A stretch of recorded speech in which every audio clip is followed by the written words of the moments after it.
Hi clinician dentists, welcome back to the channel. I am Dr. Rashmi Singh, prosthodontist and implantologist, and today we'll be covering an important topic from removable partial dentures, that is rest and rest seats. These small components play a big role in support, stability and longevity of the prosthesis.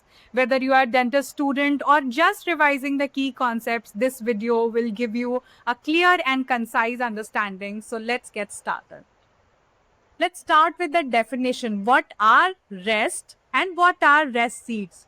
So rest is nothing but a rigid extension of the removable partial denture, जिसका काम क्या है? That transfers the forces down the long axis of the abutment teeth. Those are called rests. So the major and the most important thing which you have to remember is this is the function of the rest are the major function are to transfer the forces down the long axis of the abutment. So this is the rigid extension of the removable partial dent. And what are the rest seats? अब यही rest जहां जाके seat करेगा, the prepared surface on the tooth that receives the rest, that are called as rest seats.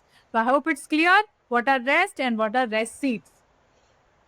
अब सबसे important हमने देखा the forces are directed apically down the long axis of the tooth.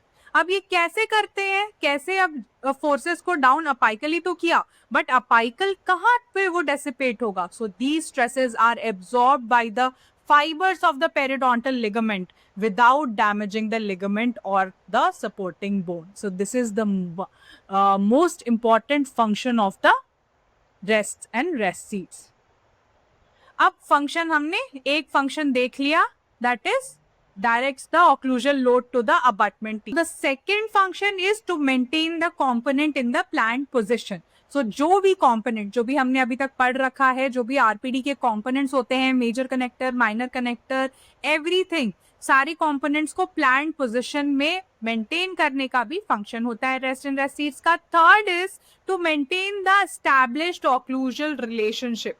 That is also a function of rest. And the fourth one, as it is present in this plane, ये prevent करता है हमारे soft tissue impingement को. So ये एक तरह का stop की तरह काम करता है, so that जो हमारा prosthesis है, जो framework है, that should not be impinging on the soft tissue underlying. Okay? So we can see here, this is the rest, है ना?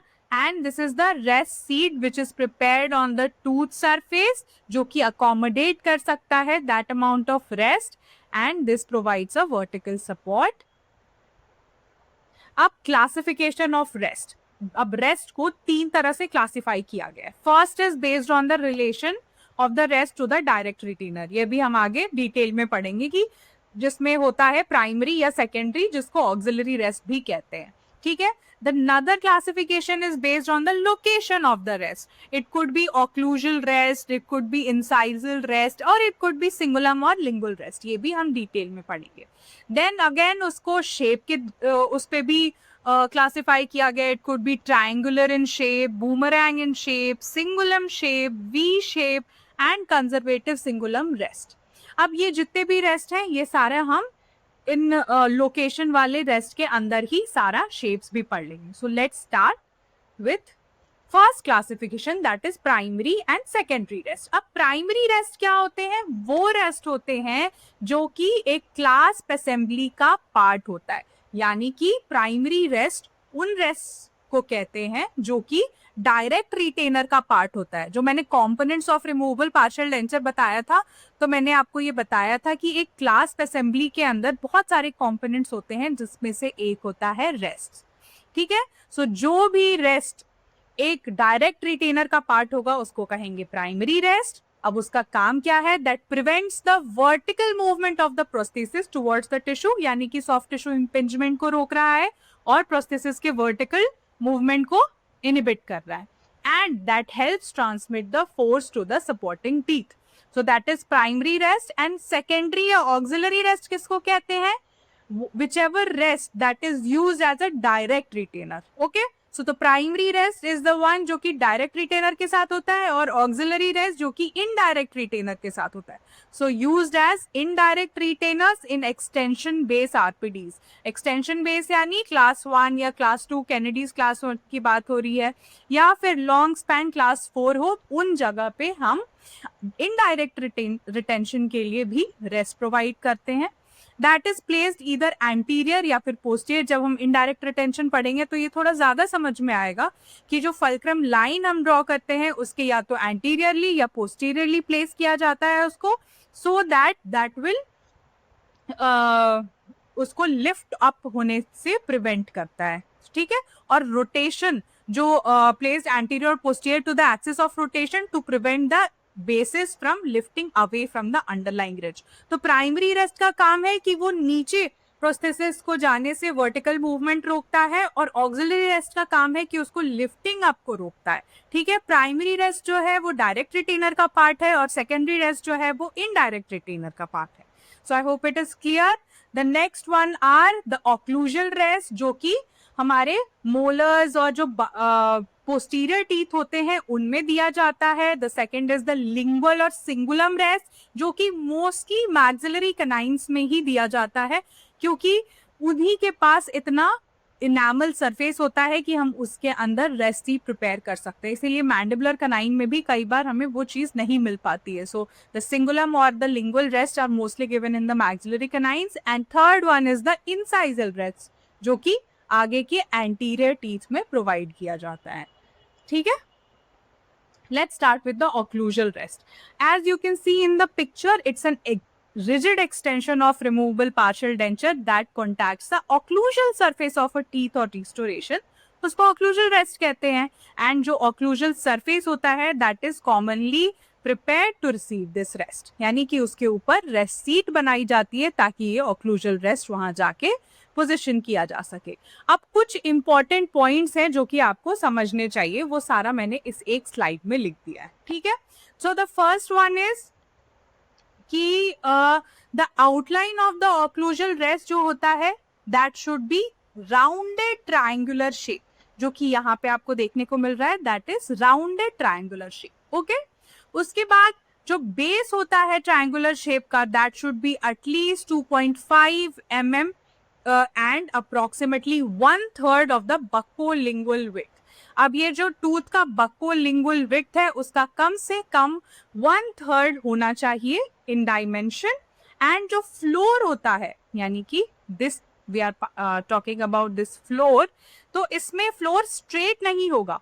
Every time the floor of the occlusal rest should be apical to the marginal ridge. तो ये marginal ridge है, लेकिन जो उसका part होगा this should be like this. Okay. So अंदर जाते हुए मार्जिनल रिज से थोड़ा और अपाइकल जाता है, so that it will go and it will seat there. The angle formed by, अब क्या है, अब ये यहां तक तो गया, बट देन ये जो एंगल है that should be always less than 90 degrees. If it is more than 90 degrees then वहां पे इंक्लाइंड प्लेन इफेक्ट होगा and that will again get dislodged. ठीक है. सो ये कुछ चीजें हैं, कौन सा शेप होता है, कितना डायमेंशन होना चाहिए, वो जो फ्लोर होता है वो किस एंगल पे होता है, ज्यादा कहाँ डिप होती है, ये सब आपको पता होना चाहिए in relation to the occlusal rest. ठीक है. So let's revise. ये हमने पढ़ लिया. 1/4 ऑफ द हमने पढ़ा था अभी, 1/3 ऑफ द बक्कोलिंगुअल डायमेंशन. अब मीजियोडिस्टली कितना होना चाहिए, 1/4 ऑफ द मीजियोडिस्टल विड्थ. ओके. 1/2 या फिर 1/3 होना चाहिए बक्कोलिंगुअल या फिर 1/4 होना चाहिए उसमें. ये तो हमने देख लिया कि जैसे जैसे ऑक्लूजल रेस्ट सीट हम प्रिपेयर करेंगे अंदर की तरफ ये थोड़ा अपाइकल चला जाता है. ओके.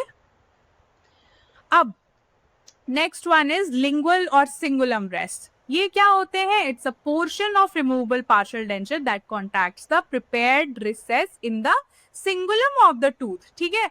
जो हमारा टूथ होगा या फिर आर्टिफिशियल टूथ का मतलब अगर जो हम क्राउन लगा रहे हैं उसके ऊपर भी रेस्ट सीट बनाया जाता है. सो ये सिंगुलम एरिया में जब भी हम ये रेस्ट सीट बनाते हैं तो उन रेस्ट को लिंगुअल और सिंगुलम रेस्ट कहते हैं. These are use primarily in the maxillary canine, जैसा कि मैंने आपको बताया. इनमें कौन कौन से पॉइंट्स हमें याद रखने हैं? इसका जो शेप होता है that is rounded V shape in anatomy and is prepared on the lingual surface at the junction of the gingival and the middle 1/3 of the tooth. ठीक है, so gingival and middle 1/3 of the tooth पे इसको बनाया जाता है. जो apex होता है वी का that is directed incisally. So उल्टा वी नहीं बना सकते हैं. V is always in this shape so that जो वी का एपेक्स है that is present in the apical direction. Then next one, the proximal view जो होता है that demonstrates the correct angulation of the floor of the rest seat. जिसका मतलब कि जब प्रोक्सिमली हम देखेंगे the floor of the rest seat should be more than 90 degrees. ठीक है. देन 2.5 to 3 mm मेसियोडिस्टल लेंथ होनी चाहिए, 2 mm लेबियोलिंगुअल विड्थ होनी चाहिए एंड 1.5 मिलीमीटर डीप होना चाहिए. So these are the only things जो आपको याद रखने की जरूरत है लिंगुअल रेस्ट प्रेपरेशन में. देन लिंगुअल व्यू में कैसा दिखेगा? Rest seat should extend basally and distally angles on the lingual surface. यहाँ पे जैसा आपको दिख रहा है. देन प्रॉक्सिमली देखेंगे it should be done on the flattest area of the cingulum, should not interfere with the occlusion. That is very very important thing कि जो हमारा हम कैसे डिसाइड करेंगे एग्जैक्टली कहाँ पे होना चाहिए. वो डिसाइड होगा कि पेशेंट का ऑक्लूजन कहाँ है. When ever patient is biting तो उसका ऑपोजिट जो टूथ है इंसाइजल एज जो कहाँ जाके हिट कर रहा है. So that should not coincide. Cross section में देखेंगे तो in the cross section the inside of the rest should be more apical than the outside. The area above the rest should be flat with no bumps और undercuts and the depth of the preparation should be at least 1 millimeter. So these are important. Next one is incisal rest and rest seats. It's a rigid extension of removable partial denture that contacts the incisal edge of the teeth, mostly anteriors. इसमें क्या क्या देखना है? जो incisal rest seat होता है that is prepared in the form of V shape notch, लेकिन यहाँ पे जो वी का पॉइंटेड एपेक्स होगा that is directed in the cervical region. जैसे कि आपको यहाँ पे दिख रहा है, ये उल्टा हो गया सिंगुलम से. ठीक है, वी ही है लेकिन उल्टा. यहाँ पे जो डीपेस्ट पोर्शन है that is apical to the incisal edge. ठीक है. The rest seat should be approximately 2.5 millimeter in width and 1.5 millimeter deep so that the rest will be strong without having to exceed the natural contour of the incisal bridge. अब क्या होता है जो एंटीरियर्स होते हैं उन्हें एनी विच वेज उनका size बहुत छोटा होता है. अब साइज छोटा है तो बाकियों से इनामल का जो अमाउंट है वो भी कम है. सो हमें इससे ज़्यादा विड्थ नहीं जाना चाहिए ताकि हम जो टीथ का नेचुरल कॉन्टूर है वो भी प्रिजर्व कर सकें. जो इंसाइजल रेस्ट है that are inferior to the lingual rest both mechanically and aesthetically. Normally they should not be used unless it is important to place a lingual rest seat or composite bonded rest seats. I hope it's clear. This is the last resort when you cannot your function जो भी हम जैसा भी देना चाहते हैं prosthesis, अगर हम ऑक्लूजल रेस्ट सीट या फिर लिंगुअल रेस्ट सीट के थ्रू हम नहीं अचीव कर सकते हैं then and only then we should plan for incisal rest seats. Thank you so much. It's a very small topic, but you need to understand especially the classification, कौन से तरह के रेस्ट होते हैं और कैसे बनाया जाता है, क्या डायमेंशन होना चाहिए, कहाँ पे बनाया जाता है and उनके functions. I hope it is clear. We'll see you in the next video very soon. Till then, happy studying.